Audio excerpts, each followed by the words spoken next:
Itu kalau tiap malam lomba, dikisahkan oleh Imam An-Nawawi dalam kitabnya Tibyan, itu lomba dengan Abdurrahman bin Auf, Tamim Ad-Dari, itu tiap malam paling minimal sekali khatam Al-Quran dalam tahajudnya. Tapi dahsyatnya, besoknya sekiannya itu selalu datang. 60, kalau kita sekarang 60 kontainer datang, isinya emas, perak, berlian, macam-macam. Ya, kebayanglah kalau ke PTM datang 60 kontainer isinya emas, perak. Makanya nggak ada yang dikasih lagi sekarang. Nah, lihat sini, sudah? Saya mulai ya. Nah, ini saya harus selesaikan ini. Kita sepakat dulu sampai jam berapa kita? 11. Oh enggak, kalau Anda mau sampai jam 11 silakan saja. Saya setengah 10 selesai lah. Karena ini pembuka ya, pembuka. Ke depan kita akan lebih kompleks karena saya pengen ini dicoba sampai sepekan. Nanti akan melahirkan perubahan. Karena ke depan kita akan bicara tentang riba, tentang macam-macam ya. Itu perlu lebih fokus lagi. Ini yang dasar untuk sepekan dulu. Siap ini ya? Yuk kita mulai. 1. Rizki lewat ikhtiar atau usaha. Saya boleh teman-teman sekalian buka ini ya. Ini udah? Ya. Udah. 1 yang lewat usaha itu ikhtiar. Ya, buka Quran surah 39, Quran surah 53 ayat 39. An-Najm ayat 39.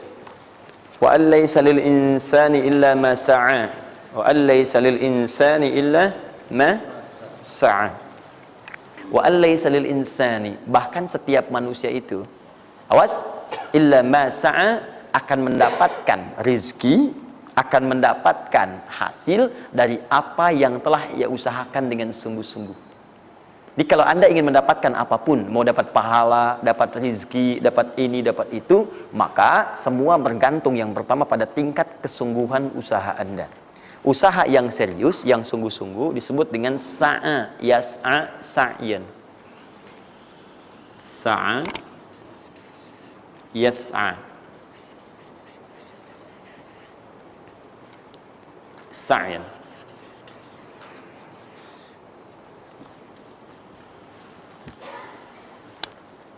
Ini sa'a, yas'a, sa'yan tidak disebutkan dalam bahasa Arab kecuali menunjuk satu usaha yang sangat serius, sungguh-sungguh.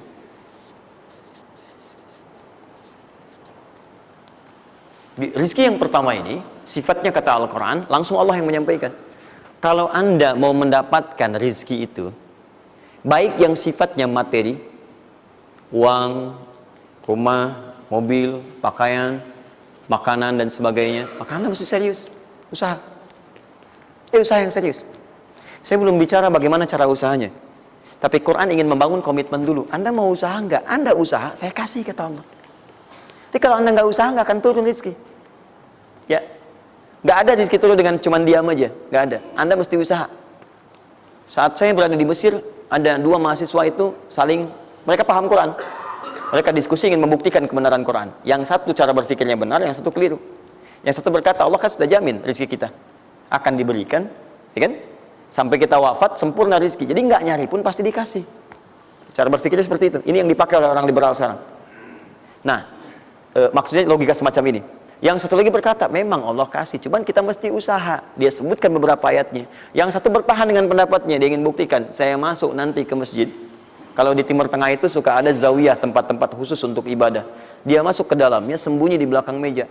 Nah, di masjid itu suka ada muhsinin, para donatur, yang itikaf kasih makan, kasih makan. Hari pertama semua dikasih, dia tidak, karena ngumpet. Karena perjanjiannya nggak boleh ada usaha apapun. Hari kedua, dia masih ngumpet, nggak dikasih. Semua dikasih yang ada. Hari ketiga, sudah lapar sekali, sudah nggak tahan. Begitu udah dikasihkan, yang muhsinnya tanya, hal min akhar, ada lagi yang lain nggak? DKM jawab, karena nggak tahu, kan ngumpet. Nggak ada yang lain. Baik, kalau gitu saya kasih ke tempat lain. Karena beranjak mendengar suara itu, dia langsung kasih kode dengan berdaham. Kaget kan DKM. Begitu dibuka, ada orang ngumpet di belakang meja, sudah kelaparan. Akhirnya dia ada orang satu lagi di sini, langsung dikasih bagiannya sampai dengan 3 bungkus. Begitu dikasihkan itu, teman yang kedua tadi yang mengatakan mesti ada usaha, langsung mengejar pada teman yang bersembunyi. Dan dia katakan, kan saya bilang dari awal, rezeki itu mesti dicari, walaupun dengan sama. Saya juga sama, Ustadz pemateri misalnya kan, begitu kehausan ya, dia kan, misal panitia datang, macam-macam lah, misal. Enggak, itu contoh. Saya nggak biasa ceramah sambil minum, ya.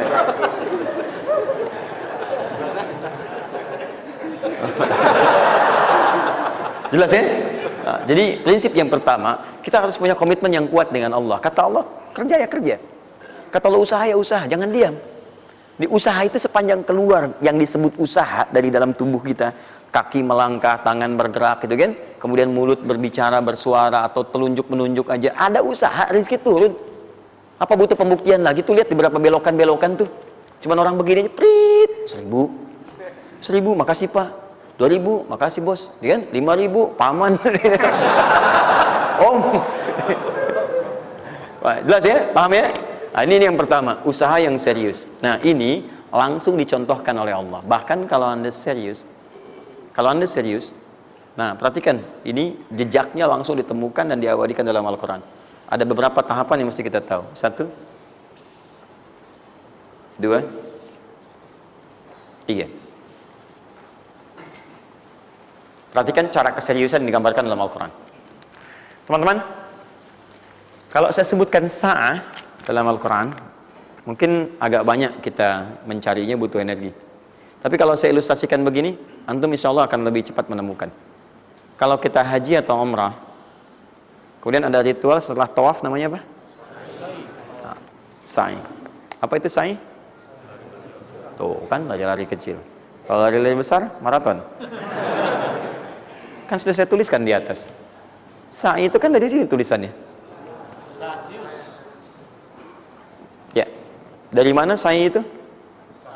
Safa ke Marwah. Ya, buka Quran surah kedua ayat 158, paling kiri di pertengahan. Innas safa wal marwata min sya'airillah. Faman hajjal bait aw i'tamara fala junaha alaihi ay yattawafa bihima. Man tatawwa khairan fa innallaha syakirun alim. Lihat sini. Ibadah ini kenapa dinamakan dengan sa'i? Dan sementara orang sekarang agak kurang tepat menerjemahkan dengan lari-lari kecil. Dalam bahasa Arab lari kecil itu bukan sa'i. Dalam bahasa Arab lari-lari kecil itu bukan sa'i. Ingat baik-baik kalimat ini. Kenapa dinamakan dengan sa'i? Karena di tempat ini pernah ada satu sosok yang sangat bersungguh-sungguh untuk berusaha. Sangat serius untuk mendapatkan rizki dari Allah Subhanahu wa taala. Sosok ini datang, diantarkan oleh suaminya. Kemudian ketika diantarkan, ternyata ini yang paling menarik. Ini yang saya berikan 3 panah ini. Diabadikan kisah ini di Quran surah ke-14 ayat ke-37. Pertama diantarkan. Ya, begitu tiba suami istrinya dengan anak yang baru lahir, tiba-tiba langsung bermohon kepada Allah. Perhatikan, bukankah Allah pemilik rezeki? Masih ingat tadi teori di awal? Pusat rezeki ada di mana? Baik. Nah, ini teman-teman sekalian, kaidah yang pertama, kalau antum ingin berikhtiar berusaha, maka hal yang pertama dilakukan adalah mendekat dulu kepada pemiliknya. Mohon minta kemudahan, minta petunjuk, minta kenyamanan, minta keberkahan. Itulah sebabnya sebelum kita berangkat, kita sholat dulu. Sholat subuh, sholat fajar, menghadap, usahakan. Makanya Nabi setelah selesai sholat, selalu minta kepada Allah diberikan petunjuk mendapatkan rezeki. Ya, yang di Ibnu Majah nomor hadis 925 itu, Allahumma inni as'aluka ilman nafi'a wa rizqan thayyiba wa amalan mutaqabbala. Minta. Kalau dalam bahasa kita, ya Allah berikan saya hal yang bermanfaat, ilmu bermanfaat dan rezeki terbaik di hari ini. Minta. Nah, begitu sampai beliau bermohon pada Allah, Rabbana inni askantu min dzurriyyati biwadin ghairi dzi zar'in inda baitikal muhram. Perhatikan ya. Ya Allah, saya bermohon kepadamu, Engkau yang merawat kami, memerhatikan kami, memberikan rezeki kepada kami. Sifat rububiyah yang disebutkan namanya Rabb. Begitu meminta kepada Allah, ya Allah sekarang saya diperintahkan olehmu sebagai tawadu. Nabi Ibrahim mengatakan, saya menempatkan sebagian keturunan saya, istri saya, anak saya di satu tempat yang sangat gersang. Enak bayang nggak? Tempatnya gersang, gunung-gunungnya itu, batu-batunya itu rapat luar biasa, kerasnya luar biasa, dan nggak ditemukan sumber air di situ. Artinya ini kondisi yang paling dalam lah, ya. Kondisi yang paling sulit didapatkan. Jadi selevel tumbuhan pun nggak ada. Jadi saya mau katakan begini, lihat ya. Anda pergi ke satu tempat, Anda berusaha tuh masih ada, Google-nya ada, bangunannya ada, kendaraan ada, modal ada, tinggal kelihatan semuanya jadi aktiva semua tuh. Tinggal kita olah aja. Ada orang yang pernah mendatangi tempat yang semuanya nggak ada bahan-bahannya. Bayang ya? Kosong. Tuh, saya pernah satu kali waktu ada krisis itu beberapa ke belakang, itu semua showroom macam-macam itu pada jatuh. Dan saya diundang ke Hyundai untuk ngasih motivasi, ngasih training. Pertama kali saya dibawa itu, teman-teman sekalian, saya dibawa ke showroom mereka, selapangan tuh, isinya mobil semua. Mobil, apa perkataan pertamanya? Kata manajernya, Ustadz, itu biasanya kami kosong nih. Sekarang banyak seperti ini katanya. Mohon nanti diberikan gambaran seperti apa kami mesti semangat macam ini. Saya bilang, Pak, Bapak itu luar biasa ya.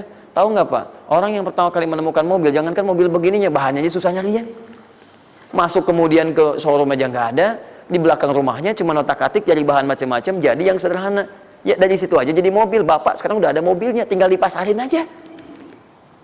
Nah sekarang banyak orang banyak mengeluh. Nabi Ibrahim dulu cuma bawa istrinya ke tempat yang gersang luar biasa, nggak ada potensi apa-apa, materinya kosong, itu gersang, tumbuhan nggak tumbuh. Apa yang terjadi? Begitu sampai di situ, satu kalimat ketika meninggalkan Ibrahim istrinya Sayyidah Hajar dengan anaknya Ismail alaihissalam, maka pertanyaan pertama dalam satu riwayat, ahadza min amrillah, apakah semua ini ketetapan Allah? Maka dijawab bala. Perhatikan prinsipnya, selama ini ketetapan Allah, maka Allah tidak akan menyia-nyiakan saya. Dan rizki telah Allah tetapkan kepada kita, maka Allah tidak akan pernah menyia-nyiakan kita. Paham ya? Jadi kalau Anda ditempatkan di kondisi apapun, bahkan mulai belum bekerja, baru lulus kuliah, bahkan mulai baru membuat satu bisnis misalnya, atau macam-macam halnya, ingat, ada yang lebih buruk kondisinya daripada Anda, yang semua bahannya bahkan belum didapatkan. Dan dia yakin dengan Allah. Sepanjang Anda punya Allah, maka semua akan mudah bagi Anda. Ini prinsip yang pertama. Jelas ya? Nah, kalau sudah paham sampai sini, belum berhenti karena ada komitmen untuk usaha. Apa usahanya? Maka Ismail menangis satu saat, dan Allah tetapkan ASInya nggak keluar dari ibunya. Begitu tidak keluar, nah anak ini kan pasti bergejolak. Tangan bergerak, kaki bergerak, disimpan di bawah. Saat bergerak itu kakinya menghunjam ke tanah, tangan bergerak, nggak keluar apapun. Ibunya ini yang menempuh usaha yang sangat serius untuk mencari. Dia tahu kalau cuma diam nggak akan datang. Maka ibunya menerapkan satu ketentuan pertama yang nanti diabadikan dalam Al-Quran, yaitu teori rezeki dengan ikhtiar, mencari cara yang serius. Nah, cuma apa yang akan kita keluarkan saat ini terlepas dari usaha apapun yang Anda kerjakan saat ini. Tapi teori dasarnya adalah ketika Anda menempuh usaha yang serius ini, ada beberapa tahapan yang mesti Anda lalui. Persoalannya, waktu saya sudah habis 9:30. Nah, saya mau minta sedikit aja, boleh nggak saya tambah 5-10 menit? Alhamdulillah. Nah, satu, saya agak cepat ya, saya agak cepat. Satu. Nah, yang pertama beliau lakukan, beliau kemudian mencari itu dengan semangat, naik ke satu bukit. Naik. Bukit apa namanya? Kapan bukit itu dinamai dengan Sofa? Ini persoalannya. Belakangan kan? Belakangan, setelah itu bukit Sofa. Dari mana munculnya Sofa? Sofa itu kan kalau kita gali dari akar katanya, ya berasal dari kata tasfiyah. Ya, Sofa, Yasfi, Sofyan, wa tasfiyatan, wa Sofian, wa Sufyanan. Kalau pakai sin Sufyan, kalau pakai sod Sufyanan. Sofiyun. Tasfiyah artinya menyaring sesuatu yang kotor sehingga yang bersih aja yang kelihatan. Kalau Anda menyaring sesuatu, saring, bersihnya itu ada, kotornya hilang, dibuang. Itu namanya tasfiyah. Pakai ta, sod, fa, ya, ta. Ini. Hasilnya disebut dengan sofa. Orangnya disebut dengan Sofi atau Sufi, perempuannya disebut dengan Sofia. Jadi kalau ada yang namanya misalnya Sufi atau Sofia, ini orang yang mampu menyaring segala yang kotor dalam dirinya sehingga yang keluarnya yang baik-baik aja. Kalau bicara ada yang provokasi, mau ngucapkan yang kotor dia tahan, keluarnya yang baik. Mau melihat ada yang kotor dia palingkan, dia yang baik. Itu Sofia. Perempuannya, laki-lakinya Sofi, ya, atau Sufi. Baik. Nah, Sofa, kenapa disebut dengan Sofa bukitnya? Karena pada saat itu, walaupun tidak ada modal, situasinya sulit, beliau bisa menyaring keadaan dirinya, sehingga menghilangkan yang kotor-kotor dalam benaknya, dan yang ada cuma prasangka baik kepada Allah Subhanahu wa Ta'ala. Maksudnya Pak, kalau Anda ingin memulai usaha, sehebat apapun, walaupun gak ada modal, gak ada apapun, hal pertama modal terbaik yang Anda mesti lakukan adalah berprasangka baiklah kepada Allah Subhanahu wa Ta'ala. Sofa. Positive thinking kepada Allah. Allah sudah janjikan kepada saya, maka saya akan memenuhi apa yang Allah perintahkan. Dan akhirnya Allah memberikan apa yang dijanjikan. Jelas ya? Kalau Anda memulai dengan perasaan yang baik, yang positif, nanti Allah akan angkat Anda berada di puncak seperti Sayyidah Hajar naik ke atas bukit itu. Jelas ya? Dan perasaan Anda pun akan enak. Tapi kalau belum apa-apa Anda sudah negative thinking kepada Allah, maka mohon maaf, jangankan rizkinya, maka usaha Anda pun tidak akan maksimal, effortnya akan sangat kurang. Anda baru mau ke kantor, terus tiba-tiba melihat mendung, ya, terus orang udah mulai macet, terus negatif muncul di situ, ya mendung, macet. Terus apakah dengan mengatakan ya mendung dan macet, kemudian macet itu akan terurai? Mendung itu akan sirna? Tidak. Sampai Anda bikin status pun nggak akan pernah kelar. Ceklik, hari ini Bekasi macet, terus Anda ngapain? Jadi kalau Anda mau mengawali sesuatu, maka positive thinking kepada Allah. Bismillah. Allah yang bikin mendung, Allah yang bikin terang, nggak ada bedanya. Bismillah, saya diperintahkan, saya jalan. Tak bisa, kemudian saya coba cari alternatif. Macam Anda usaha. Paham ya? Nah, kemudian, bukankah seseorang berusaha itu ingin mendapatkan sesuatu? Puncak hal yang diinginkan, yang diharapkan itu bentuknya rizki. Tapi sifat ingin mendapatkan sesuatu, puncaknya disebut dengan marwah namanya. Sesuatu yang sangat diharap, diinginkan, marwah. Perhatikan baik-baik. Ya. Saya mau tanya begini, dari sofa ke marwah, berusaha dengan serius Sayyidah Hajar. Lihat sini, sofa itu kan di atas kan, terus turun kan, turun, tahan sini. Begitu ke sini, melihat ada peluang di sini, terlihat seperti ada oase, maka dipercepat jalannya. Makanya di sini sekarang ada tanda lampu hijau. Ya, begitu nyampe sini untuk laki-laki lari-lari kecil, perempuan jalan cepat. Ini karena ibadah yang disebut dengan sa'i sering diartikan dengan lari-lari kecil. Ini berlari ini teman-teman, jalan cepat ibu. Ini sesungguhnya awalnya ini melihat di sini seperti peluang ada oase di sini di marwah, banyak air. Maka dipercepat jalannya. Sampai di batas ini, ragu lagi. Betul nggak ya? Apa cuma fata morgana? Tapi yang paling dahsyat adalah, dia memastikan dengan ikhtiarnya. Saya mesti pastikan dulu, jangan menduga-duga. Dikejar sampai ke atas. Begitu kepastiannya tidak ada sama sekali. Ternyata fata morgana saja. Dari sini, balik lagi. Mungkin di sini ada. Ya, balik lagi ke tempat tadi. Balik, dilihat. Sini kayak ada, betul di sini. Balik, nyampe sini fata morgana. Bola, balik, bola, balik, bola, balik. Sampai dengan 7 kali. Ya, dari sini ke sini 1, sini ke sini 2, ini 3, 4, 5, 6, 7. Ingat, sofa selalu genap, marwah selalu ganjil. Kalau Anda umrah, kemudian tiba-tiba Anda merasa berakhir selesai, tapi posisi Anda di sofa, kemungkinan cuma 2. Kalau bukan Anda kurang, baru 6 kali, atau Anda terlampau soleh 8 kali. Pasti di sini. Nah, apa hikmahnya? Proses ini disebut dengan sa'i. Perhatikan baik-baik. Tahan, fokus. Ketika Anda berusaha teman-teman, maka mulailah dengan berpositive thinking kepada Allah. Tapi ingat, usaha Anda tidak akan selamanya ada di atas. Mungkin suatu saat akan turun. Kan? Mungkin Anda ada di puncak. Mungkin suatu saat Anda turun. Mungkin kadang ada di puncak, kadang stabil aja. Tapi kalau Anda melihat peluang, cepat kejar selama peluang itu baik. Itulah yang dimaksud dengan kompetisi yang sehat. Anda dapatkan kejar, ada tender, ikut tender dengan cara yang baik, cara yang normal, ikut. Kalaupun bukan rezeki Anda, nggak ada masalah. Dan jangan pernah macam-macam lah. Saya dah ajar kan nggak pernah nyogok sama malaikat. Malaikat cepat sini dah gitu. Saya kan di sini Nabi gitu ya.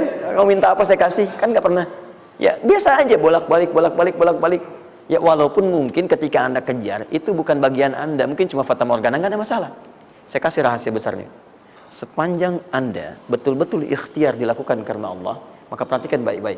Kadang-kadang Allah seakan menunda apa yang menjadi hak Anda, bukan ingin menunda dan membiarkan Anda tidak mendapatkan sesuatu, tapi ingin memberikan semua nikmat secara sempurna. Karena di atas itu ada nikmat pahala,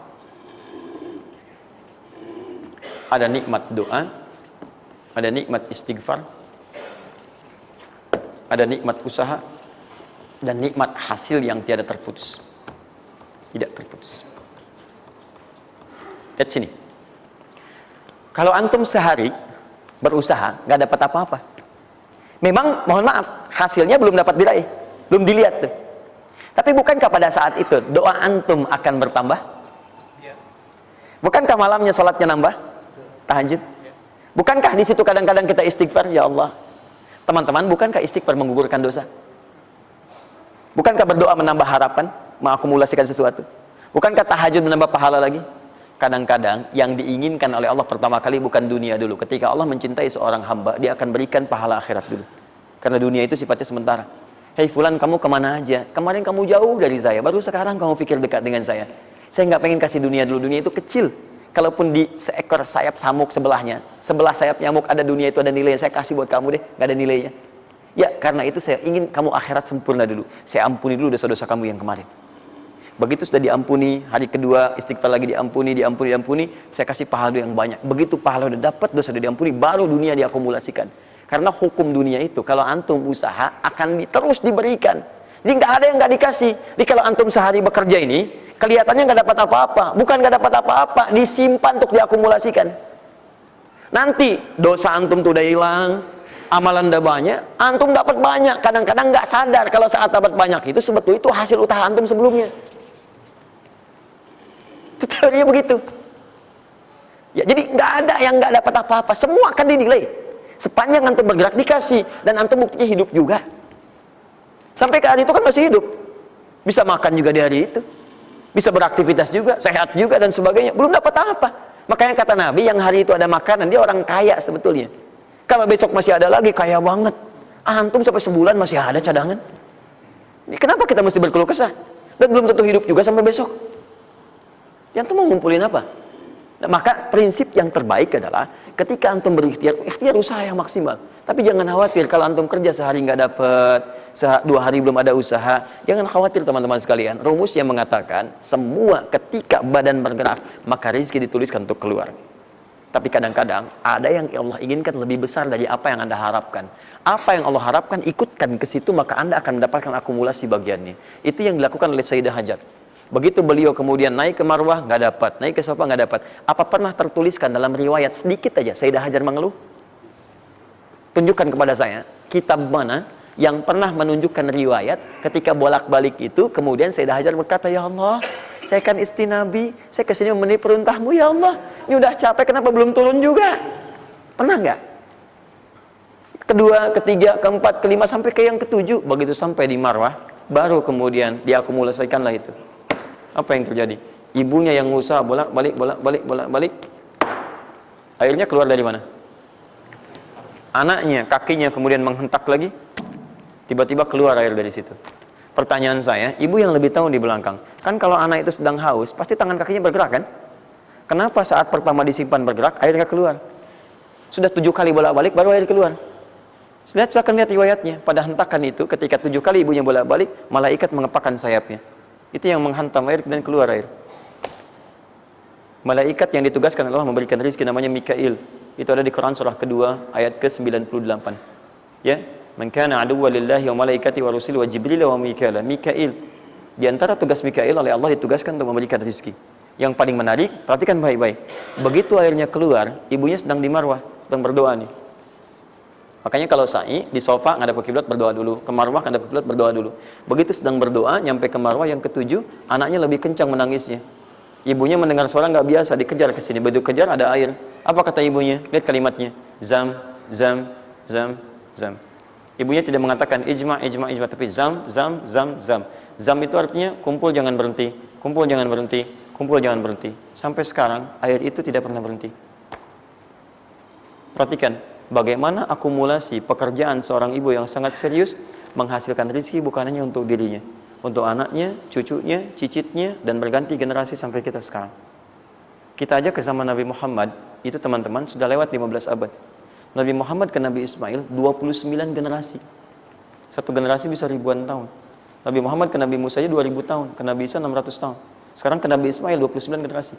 Muhammad bin Abdullah bin Abdul Muttalib bin Hashim bin Abdul Manaf bin Qusay bin Murrah bin Kilab bin Ka'ab bin Ghalib bin Fihir bin Malik bin Nadar bin Kinana bin Khuzaimah bin Mudrikah bin Ilyas bin Salam bin Nizar bin Mudar bin Ma'ad bin Adnan bin Adi bin Adri, ya, bin Muqawwam bin Nahur bin Tari bin Ya'rub bin Yasib bin Nabit bin Ismail alaihissalam. 29 generasi. Yang bisa mengulang 29 ini saya bebaskan paspornya untuk menghafal Quran di pekan depan.